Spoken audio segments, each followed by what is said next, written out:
All right.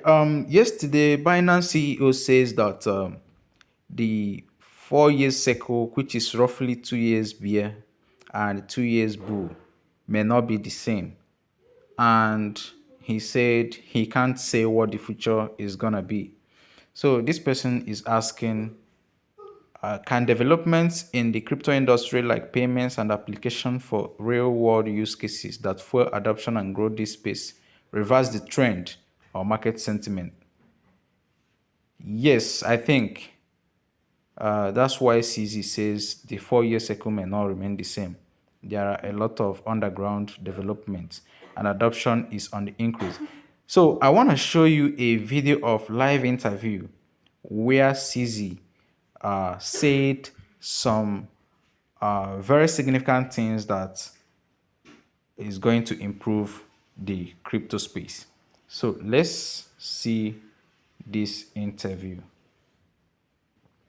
So, CZ, let me ask you first about Ukraine. There is real concern that crypto, in particular, is a really easy way for Russian oligarchs to be siphoning money out of the country, sheltering it somewhere where it's very difficult for people to track. I think those are pretty much all based on lack of understanding of crypto. There's a couple dimensions to that. Number one is crypto is very, very small. Crypto probably represents 0.3% of the global wealth, and probably the same proportion for oligarchs in Russia. So crypto is not enough to move any significant amount of money. And also Bitcoin blockchains are very traceable. So the hackers who hacked Bitfinex in 2016, as soon as they used the money this year, they got caught.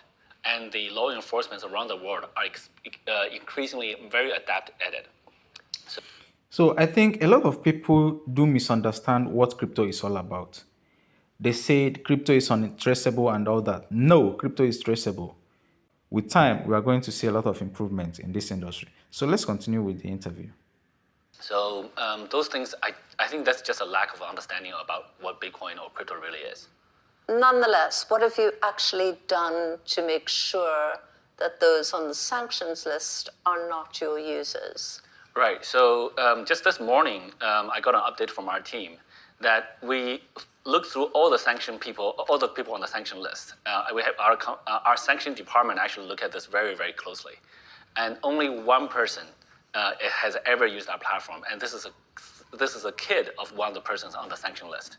So in that regard, actually, none of the people on the sanction list actually ever used Binance. There has been a call from the deputy president of Ukraine for crypto companies to essentially block the use by Russians. What's your answer to that? And is the answer to basically freeze accounts from Russia? So we thought about this long and hard, and I think basically we don't have the power to decide to freeze a population's assets ourselves. I think that decision power should be resting with very senior levels at the government, the guys who create sanction lists. We follow those sanction lists, so just like banks. So today, if a Russian person is working on the street of London, they probably do have a bank account with some bank in London. The CEO of that bank probably should not unilaterally just decide himself to freeze that person's bank balance. I cannot make a decision just I'm going to freeze your assets on Binance. That I don't think I believe that would be illegal, at best unethical. So we don't have the power to decide that. At a time when Russians at this point cannot get dollars out of the ATM, the ruble, of course, is crashing. What role for crypto?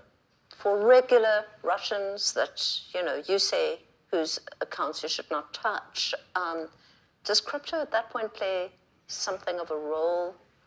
I think crypto could play a role, but I think people are way over-exaggerating that. As I said before, based on my calculations, crypto probably represents less than 0.3% of the wealth of the entire world, and probably the same percentage in Russia. And crypto is so small that you can't move all of the Russia's GDP, which is $1.5 trillion a year ago. into crypto. Crypto is just not big enough to handle that. And also, people miss the point that Russia government actually wants to block crypto. The Russian government actually wants to block. They actually last week issued. They're going to block international exchanges. They're going to block people from using international exchanges. Russian banks don't work with crypto exchanges. So for the Russian government actually don't want people to convert from rubles to crypto. That hurts the ruble, which is already crashed, as you said, which is already crashing. So I was talking with a politician here just yesterday, and he says, look, the West should allow Russians to use crypto because that would devalue the ruble, which hurts the current government quite a lot more. So there's different views on that. So crypto is, as you say, tiny, 0.3%. What do you foresee? I realize you don't have a crystal ball, but are we at the beginning of something that is really, really big, and that in 10 years' time we're going to look back and think of this time as being the very beginning of something? So I think it's very hard to predict the future, and it's very hard to predict with very precise timing how the future is going to evolve. But things like e-commerce, in the early days, it had a lot of difficulties, but eventually it took off. And it's very difficult to say at what point is exactly something going to happen. There's so many factors we can't control. But crypto fundamentally, blockchain is a new technology for trust, for establishing a common record, for establishing a ledger. This technology will continue to evolve. I think right now in the crypto industry, there's probably a couple hundred million people who have some kind of exposure to crypto. And with this type of a couple hundred million people involved, there's more and more people working on it. This technology is going to continue to evolve, and it's not technology that doesn't go backwards. Okay, my take in this video is technology doesn't go backwards. So what do you think? Is the advancement in the crypto industry going to reverse this downturn? Because as you can see here, the Bitcoin today dropped to a level of 18,703, and it's still dropping. I just opened it now, and you see it is still dropping. Even BNB dropped with the same pattern, and what else? Every single thing is red. Can't you see here? Every single thing is red. So don't you think the advancement in technology the advancement in cryptocurrency and the blockchain is going to reverse this market trend? What do you think? Are we still gonna wait for 4 years before we see another bull run? Are we gonna see a bull run soonest? Please use the comment section and tell me what you think. Don't forget to subscribe to this channel.